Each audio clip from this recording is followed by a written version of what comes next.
From New York's South Street Seaport to the famous Faneuil Hall in Boston to Chicago's Lincolnshire Mall, shoppers just aren't spending like they used to.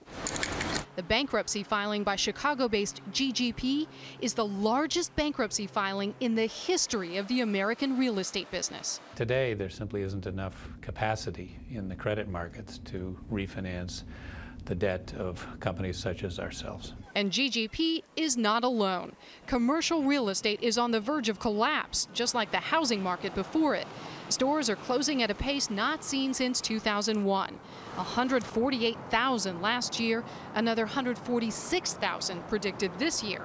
Behind every empty storefront is a property owner like Eve Baruch in Miami. What's your vacancy rate? My vacancy rate is probably 20%. Used to be 5%. He's scrapping big projects, living off his savings, and dropping rents by more than half. This space started at $12,000 a month. We are now negotiating $5,000, and we're not getting it. This is the studio, So this was a studio. Barbara Burgess closed her South Florida yoga studio this month and is working out of her home.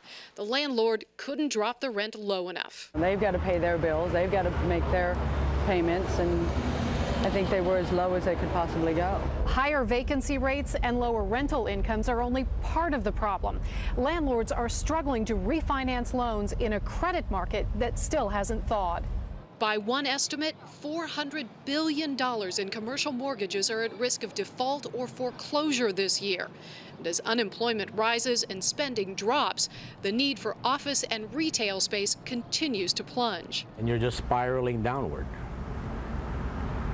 Just hang on. Both Eve and Barbara are hoping to hang on, stretching their savings to survive the fall. Kelly Cobiella, CBS News, Miami.